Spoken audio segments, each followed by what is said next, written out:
Bonjour à tous, bienvenue dans les rendez-vous du co-marketing. Aujourd'hui, on est dans un très joli cadre et je reçois Nicolas Bory, qui est Head of Marketing de The Kellogg's Company. Alors, bonjour Nicolas, est-ce que tu peux un petit peu te présenter en quelques mots ? Oui, donc je suis Nicolas Bory, je suis à la tête du département marketing chez Kellogg's depuis maintenant 1 an et demi. Mais en fait, ça fait assez longtemps déjà que je suis chez Kellogg's, ça fait un petit peu plus de 10 ans maintenant. Et je suis passé par plein de jobs, que ce soit en France ou à l'international. Et du coup, on est là aujourd'hui parce qu'on a envie de disséquer ensemble la façon dont tu mènes brillamment les sponsorships chez Kellogg's. Est-ce que tu peux un petit peu nous expliquer comment vous en êtes arrivé au partenariat, peut-être quel type de partenaire vous avez, comment est-ce que ça se passe derrière le rideau chez vous ? Alors déjà, en fait, on essaie de trouver des partenaires qui apportent quelque chose à nos marques, parce qu'en fait, si tu penses à Kellogg's, il y a des marques hyper fortes, évidemment, Trésor, Extra, Special K, etc. Donc en fait, on a déjà un portefeuille avec des marques super fortes à la base. Et donc quand on va chercher un partenaire, il faut que ça nous apporte quelque chose et il faut aussi que ça apporte quelque chose au partenaire. Donc c'est ce côté un peu hybride du résultat qui est super intéressant pour nous et c'est ces partenaires-là qu'on va privilégier. Et sur certaines de nos marques, type notamment les marques qui s'adressent plutôt aux millennials ou à la Gen Z, je pense à Trésor ou à Pringles, cette génération-là, en fait, elle est hyper habituée à avoir des partenariats entre différentes marques, entre différentes entités, et c'est ça qui l'intéresse. Et donc nous, c'est surtout sur ce type de marque-là qu'on va créer des partenariats. Tu l'as très bien dit, du coup, Nicolas, tu nous dis qu'il y a un intérêt croissant pour le partenariat et le co-marketing. Mais finalement, moi, j'entends beaucoup de grandes boîtes comme de petites boîtes qui me disent que c'est difficile de trouver un partenaire. Alors, comment est-ce que vous gérez ça en interne chez Kellogg's ? Alors, en fait, on a plein de façons de trouver des partenaires. On est une structure avec des équipes en local, donc dans les différents pays, mais aussi un siège qui est situé à Dublin pour nous, un siège européen. Et en fait, ce siège, déjà, à la base, lui-même peut nous fournir certains partenariats parce que lui, il va contractuellement s'engager avec des partenaires qui ont une empreinte dans plusieurs pays. Et donc, dans notre pays, on va bénéficier de ça. Ça, c'est la première façon. La deuxième façon, c'est en local. Nous, on a un réseau d'agences, de partenaires, d'autres marques avec qui on est en relation parce que le passé, les choses qu'on a fait avant. Et puis, je dirais un troisième élément, ça va être des contacts un petit peu plus proactifs. Alors, ça peut être par LinkedIn, ou c'est en général quand même plutôt les agences qui viennent nous voir et nous contactent, ou des events où on va proactivement rencontrer de nouveaux partenaires. Et en l'occurrence, c'est dans ce contexte-là qu'on se parle aujourd'hui avec l'event du 30 juin de 109 Network. Et du coup, effectivement, les salons en général, c'est là où il y a encore un petit peu finalement de sérendipité dans le partenariat. Et du coup, quel type de partenaire vous avez ? Parce que quand on parle de partenariat, là, on va disséquer ensemble des expériences de sponsorship que vous avez menées. C'est quoi les typologies de partenaires que vous avez chez Kellogg's ? Donc ça va être souvent des grandes licences, et je crois qu'aujourd'hui on va notamment se parler pas mal de grandes licences. Encore une fois, nos marques sont très connues, et pour l'instant on a souvent fait des contrats plutôt aussi avec, des partenariats plutôt avec des grosses entreprises ou des belles marques aussi en regard de ça. Mais je dirais que le plus important, au-delà du nom du partenaire avec qui on va travailler, c'est surtout pourquoi est-ce qu'on va le voir. Et souvent on va le chercher parce que son domaine répond à un insight que nous, on a identifié de notre côté auprès de nos consommateurs ou nos shoppers. Donc, on s'est dit, tiens, nos consommateurs s'intéressent à ça. On va parler pas mal de gaming aujourd'hui, je crois. Et voilà, le gaming, c'est évidemment un passion point hyper important pour une grosse partie de notre cible. Et donc, voilà, tout à coup, on se dit, il y a 2 ans, c'était peut-être pas le cas, mais aujourd'hui, on va chercher des partenaires qui sont très bons et très crédibles dans l'univers du gaming, par exemple. Tu m'as offert une transition toute servie, puisque effectivement, aujourd'hui, on va parler de comment est-ce que vous êtes devenu top of mind sur le gaming. Et du coup, on va disséquer 2 cas. Est-ce que du coup, on peut rentrer très vite dans le concret et tu nous racontes un peu le premier fait d'armes que vous avez eu en interne chez Kellogg's ? Oui, donc un cas qui est vraiment intéressant, un partenariat qui est vraiment intéressant, même si on pourrait le rapprocher d'un sponsoring assez classique quelque part, c'est celui qu'on a fait avec Riot Games en 2020. Donc Riot Games, pour ceux qui ne sont pas spécialistes, c'est l'éditeur du jeu vidéo League of Legends, qui est en l'occurrence un des jeux vidéo majeurs de la scène de l'e-sport et du gaming en général. Et en fait, on a fait ça en 2020, mais parce que l'année d'avant, on avait déjà commencé à rentrer dans l'univers du gaming avec notre marque Pringles via un partenariat avec PlayStation. Ce qu'on retient de notre côté, c'est que quand on fait du partenariat, on essaie d'avoir une approche, ce qu'on appelle une approche horizontale, c'est-à-dire qu'on va essayer d'être le plus mainstream possible, intéresser le plus de foyers français possible. Encore une fois, on est des marques pas très niches, on est des marques plutôt mainstream. Chez nous, Pringles, c'est très très mainstream. Et donc, typiquement, en 2020, on a certes fait Riot Games, qui est très dans un partenariat pour être crédible auprès d'une cible particulière, bien lui montrer qu'on la comprend, etc. Et en parallèle de ce partenariat avec Riot Games, on avait quelque chose d'un petit peu plus peut-être jeu, faire gagner des choses, qui était le partenariat avec Xbox, donc pour faire tout simplement gagner des consoles. Donc Xbox mainstream, et puis en parallèle de ça, Riot Games pour plus travailler la cible, notre crédibilité auprès de cette cible, puisque c'est quelque chose d'un petit peu plus spécialiste, quoi. Bah, merci beaucoup. Et tu nous parles d'horizontalité et de verticalité. Comment ça se passe en termes de management d'équipe sur ce type d'opération? Qui s'occupe de quoi? Comment sont réparties les tâches? Alors typiquement, le partenariat avec Riot Games, c'était un partenariat qui venait de notre structure européenne. Donc c'était quelque chose qui avait été fait à un niveau européen pour tous les pays d'Europe. Et ensuite, évidemment, les pays pouvaient dire « je le fais, je le fais pas ». Donc au niveau de la structure européenne, il y a 2 personnes qui sont responsables de tous les partenariats sur la marque Pringles. Et donc c'est eux qui vont faire le deal vraiment européen. Et ensuite nous en local pour gérer ce partenariat et puis surtout l'amplifier, parce que notre responsabilité dans nos plans c'est d'amplifier les partenariats qui sont signés quand ils sont signés à niveau européen. Donc nous on était 3 à s'occuper de ce partenariat, moi-même, une personne qui s'appelle un activation manager, c'est-à-dire une personne qui est responsable de l'activation en France, et puis une 3e personne, parce que comme on est beaucoup dans un monde digital, social media sur ce type de partenariat, moi j'ai dans mon équipe une personne qui est responsable social et digital manager. Et donc elle qui avait pour but vraiment de leverager tous nos réseaux sociaux, nos plateformes ou les plateformes de Riot pour amplifier nos contenus là-dessus. Ok, donc même à très très grande échelle, on est sur une équipe de moins de 5 personnes. Tout à fait. Et puis après, ces personnes, j'imagine, elles délèguent à des petites équipes, ou est-ce que vous restez 100%? Non, là vraiment, l'intégralité de cette équipe-là, c'est ceux qui ont fait à la fois le deal côté européen et puis à la fois l'activation en local. Ok, et impressionnant du coup. Et du coup, tu nous dis il y a plusieurs points de touche, tu nous parles d'activation. C'est quoi un peu les grandes étapes dans le partenariat?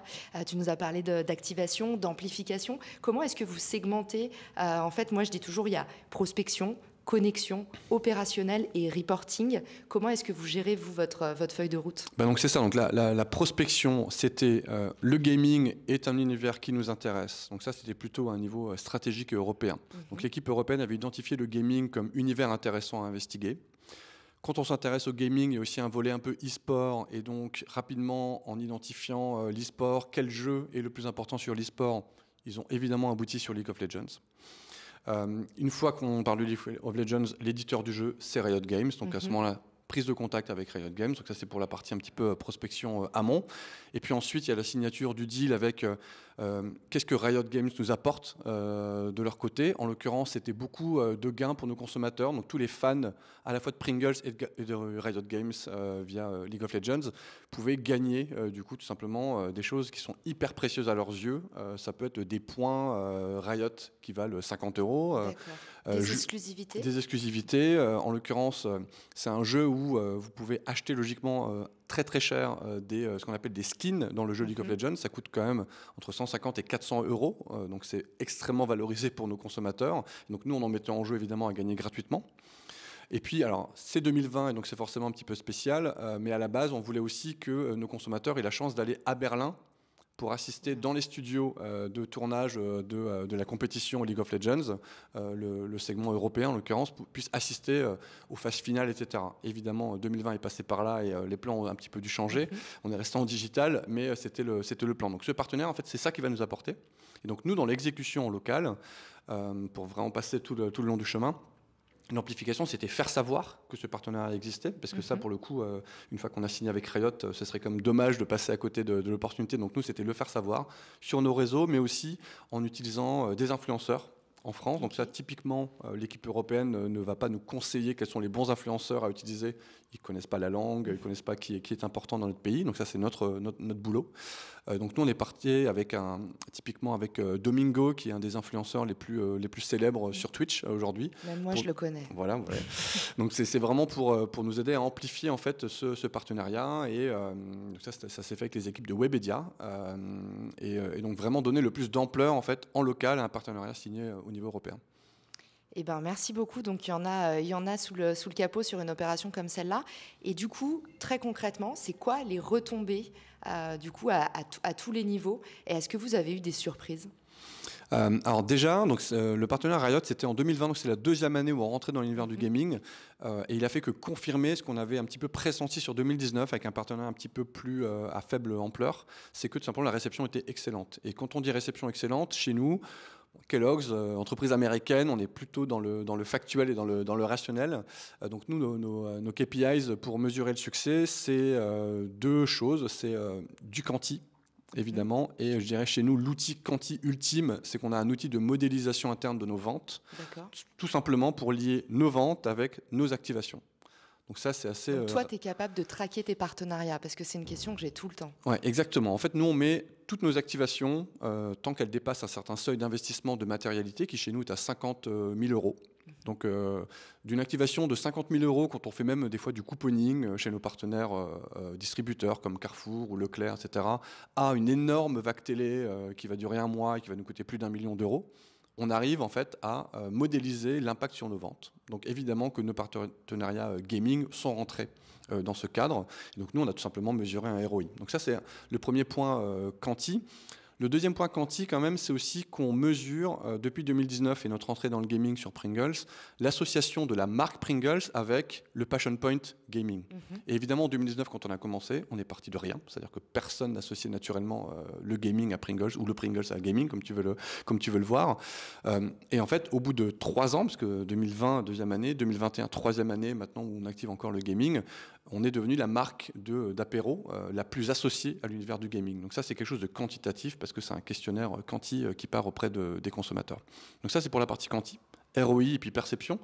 Et puis la partie un petit peu qualitative, dès la première année, on s'est vraiment attaché à faire une analyse assez en profondeur de tout ce qu'on appelle le social listening, donc tout simplement d'être à l'écoute de façon un peu quali des commentaires sur Twitter, sur Twitch, on regarde le chat, etc., pour essayer de voir ce qui se dit autour de ce partenariat, parce que c'est très bien d'avoir de très beaux KPIs médias avec un nombre de vues, d'impressions très positif. Les metrics, comme on dit. Ouais, exactement, mais quelle valeur ont cette quantité de commentaires s'ils sont tous négatifs? Donc nous, on essaie évidemment de s'assurer que les commentaires sont soit à minima neutres, mais évidemment surtout positifs, et en l'occurrence, c'était hyper positif.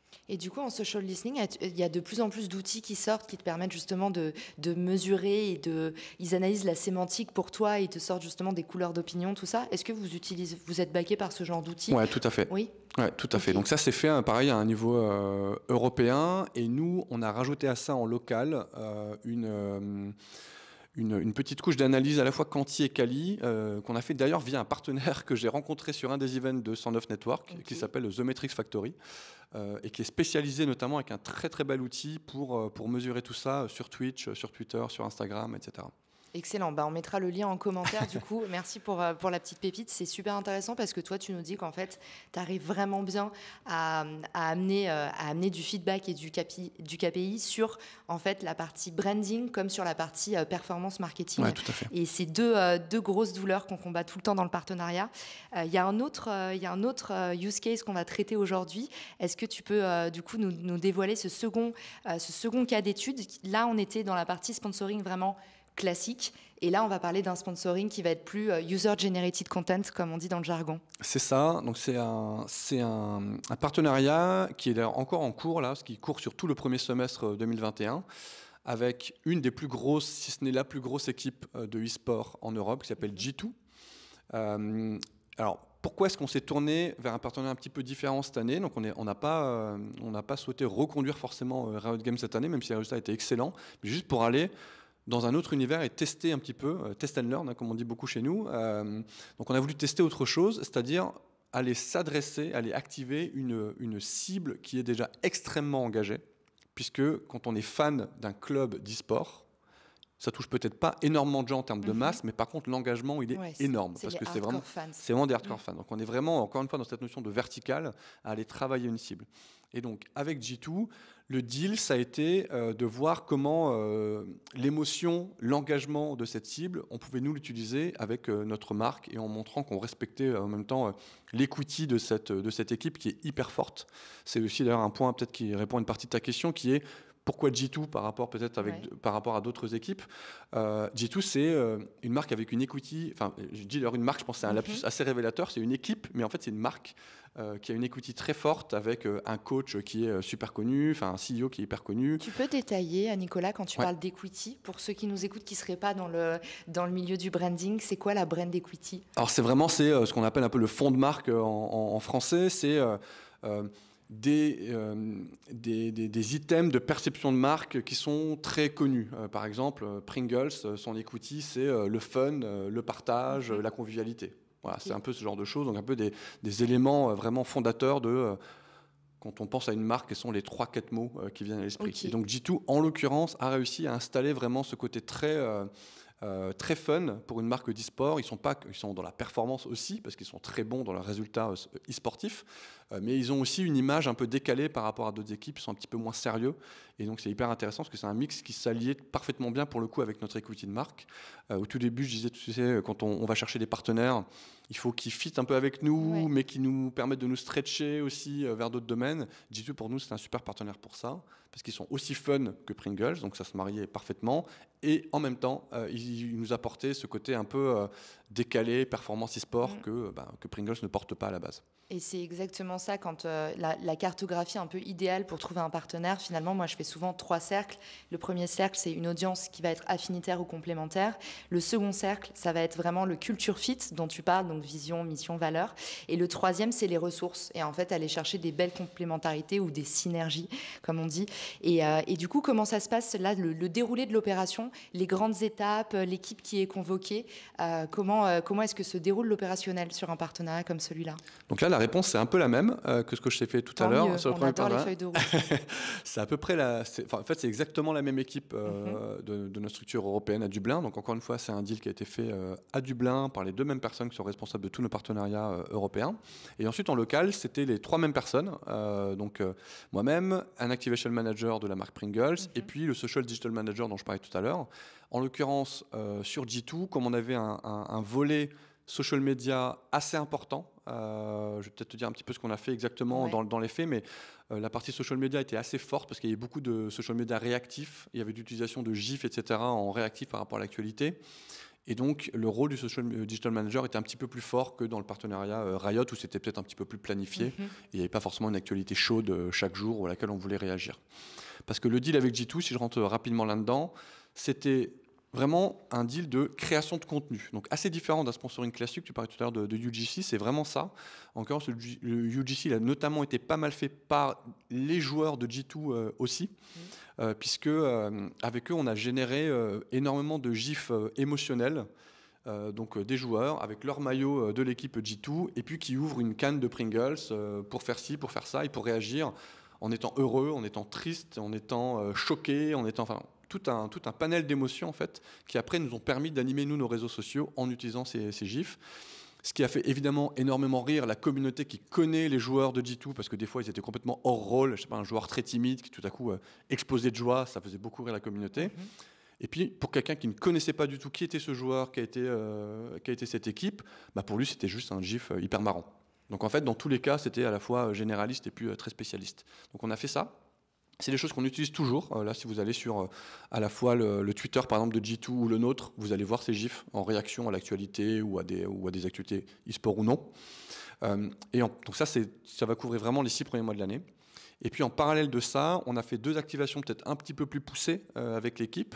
Une première qu'on n'a pas énormément utilisée en France, mais qui est quand même vraiment best of, j'ai trouvé, parce que c'était le sponsoring d'une émission que G2 faisait de toute façon, qui s'appelle Making the Squad, qui est tout simplement une sorte de concours un peu en mode télé-réalité, avec une émission télé en 8 épisodes, où on fait venir une dizaine de candidats sur un jeu donné. En l'occurrence, cette année, c'était le jeu FIFA, donc un jeu de foot. Et puis, ces 10 candidats, un d'eux va pouvoir passer un contrat avec l'équipe G2 à la fin de cette émission, un peu à épisode, où au fur et à mesure, évidemment, il y a tout ce que la télé-réalité nous donne, c'est-à-dire des éliminations, des rebondissements, etc., etc. Et en l'occurrence, la personne qui a gagné a maintenant signé dans l'équipe G2. Donc ça, c'est un premier point qui était vraiment intéressant, honnêtement, à faire. Et puis le deuxième, c'est plus du sponsoring de la mise en avant du partenariat via un peu l'association de notre marque avec des moments clés de la vie de l'équipe. Donc l'équipe G2, tous les jours ou presque, parce qu'elle est sur plein de jeux différents, elle a des victoires, elle a des défaites. Et il y a des bons moments, il y a des super best-of d'action que ces joueurs ont fait, parce qu'ils ont été excellents, parce qu'évidemment c'est des joueurs professionnels, donc ils font des choses incroyables, tous les jours avec une manette ou un clavier. Et donc ces joueurs, habituellement, ils postent sur leurs réseaux sociaux leurs meilleures actions. Ça, c'est quelque chose qu'ils font de toute façon. Et donc, nous, on arrive avec Pringles. Pringles, c'est une marque croustillante. Et en fait, on a brandé ces moments-là, ces best-of d'actions. On les appelait les crunch time. Le crunch time étant de toute façon déjà un mot un peu que nos consommateurs connaissent parce que c'est les moments clés dans le sport. Voilà. Donc en fait, Pringles, on amenait ces moments de best-of d'action avec un billboard entrée et sortie d'une petite vidéo de 10 ou 15 secondes avec l'action dedans. Et ça, c'était hyper intéressant, idem, hyper apprécié de nos consommateurs. C'est du branding, mais qui n'est pas non plus in your face trop violemment, parce que de toute façon, les gens vont attendre la vidéo, parce que c'est une vidéo qui les intéresse. Donc ça, c'est aussi hyper bien passé. Du coup, tu nous parles énormément d'engagement. Est-ce que l'engagement, ça rapporte, ou est-ce que c'est encore les fameuses vanity metrics dont on parlait tout à l'heure? Est-ce que tu as pu traquer les résultats sur ce partenariat en termes de vente? Ouais, donc on a traqué exactement de la même façon, avec le même outil, qui est aussi un outil de toute façon qu'on utilise dans tous les pays européens pour essayer de ne pas comparer des choux et des carottes. Donc nous, on a vraiment le même outil dans tous les pays, qui est un outil super performant pour modéliser toutes nos activations. Et donc idem, l'engagement ou les vues ou le pourcentage de vues jusqu'au bout, etc., selon le KPI qu'on avait fixé, exactement. Tout ça, c'est quelque chose qu'on avait rentré dans notre moulinette, qui est le mot plus officieux de l'outil de modeling. Et donc, là, idem, on a récupéré notre ROI au final, et c'est ça qui est important. Ce que je ne connais pas encore à l'heure actuelle, parce que le partenariat est encore en cours, c'est justement, tout à l'heure, je te parlais de KPIs un petit peu plus quali. Donc, quel est l'impact de cette association entre nos deux marques, entre G2 et Pringles, sur le long terme et sur des items un peu plus qualitatifs? Ça, je ne l'ai pas encore, et c'est évidemment un bilan qu'on va faire dès que le partenariat se finira. Donc, on aura le bilan là, début du deuxième semestre. Trop bien. J'ai une dernière question sur ce partenariat. On parle d'engagement, de viralité, on parle de user-generated content. Est-ce que tout ça, c'est gratuit finalement ? Alors non, c'est pas gratuit, ce serait bien que ce soit gratuit, mais malheureusement, signer des partenariats avec Riot Games ou avec G2, c'est pas gratuit. Alors moi, personnellement, en France, j'ai pas forcément le montant exact qui a été dépensé sur ces partenariats, parce que c'est quelque chose, donc encore une fois, comme je le disais, qui est géré par l'équipe européenne. En revanche, moi, évidemment, je sais combien je dépense pour amplifier ces partenariats en local, via les partenariats qu'on peut passer avec Webedia, typiquement, ou avec nos streamers, ou avec des influenceurs en local. On est en général dans une fourchette, alors ça dépend vraiment ce qu'on fait, mais on est dans une fourchette entre 50 et 150 K euros à peu près pour activer ces partenariats et tout simplement les faire connaître auprès de la cible pertinente pour nous. Eh ben, tu vois, ça me semble honnêtement pas si cher par rapport à d'autres types de partenariats qu'on couvre, comme les partenariats médias. Donc déjà, bravo à toi. Ne dis pas ça. C'est ça. Ils vont monter les prix, il va y avoir une inflation après ce live. Non, mais pour le coup, deux opérations ultra rentables qui vous ont vraiment positionné sur un secteur qui est en pleine explosion, le e-gaming, le e-sport. Et du coup, ma dernière question pour élargir un petit peu sur ce sujet, est-ce que vous cherchez d'autres types de partenaires ? Oui, par définition, en fait, déjà nos consos, tu vois, on est dans la grande consommation.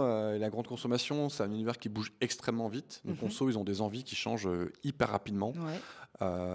Notamment après une année comme 2020, début 2021, qui était quand même très spéciale. Donc on suit, encore une fois, je parlais d'insight tout à l'heure, tout par nous, ou du consommateur. C'est un peu enfoncer des portes ouvertes que dire qu'on est consumer-centric, mais donc centré sur notre consommateur, mais c'est vraiment la base de tout quand même. À la fin des fins, on vend des produits à des gens, donc il faut comprendre ces gens. Donc évidemment que rencontrer assez fréquemment de nouveaux partenaires, ça nous permet des fois d'ouvrir un petit peu nos chakras sur des domaines qu'on n'avait pas forcément en tête, ou sur une façon d'aborder un domaine qu'on connaissait bien, mais peut-être un petit peu différemment. Là, on a parlé typiquement du gaming, on vient d'en parler un petit peu, et on a déjà vu deux types de partenariats assez différents, qui peuvent en plus être amplifiés en local de façon également différente d'une année sur l'autre. Donc en fait, il y a énormément de choses à faire avec des partenaires différents sur un même domaine.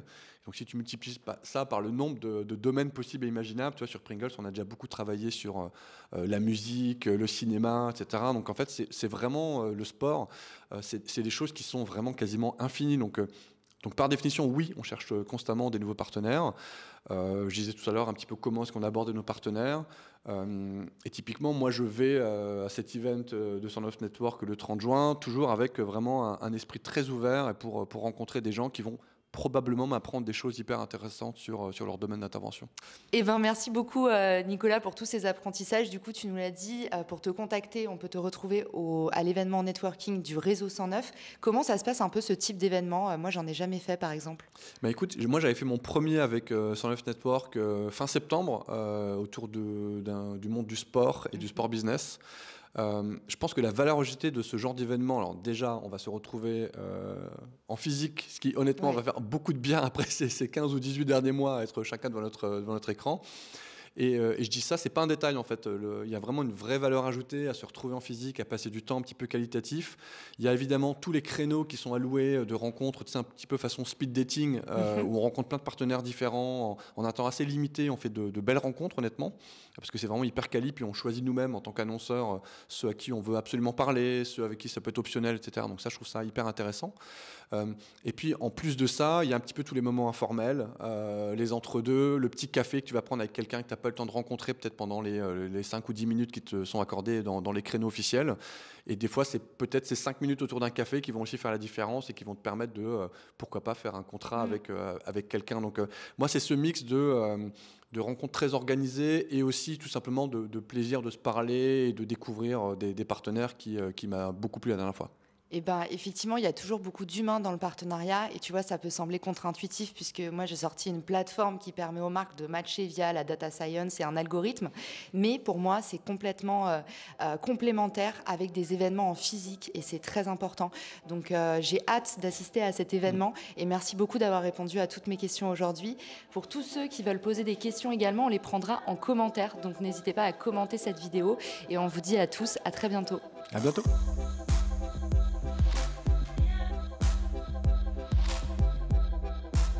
C'est dur le micro, je savais pas où le mettre, c'était pas naturel. Je l'ai tenu comme ça pendant tout le live, comme un tel un champignon.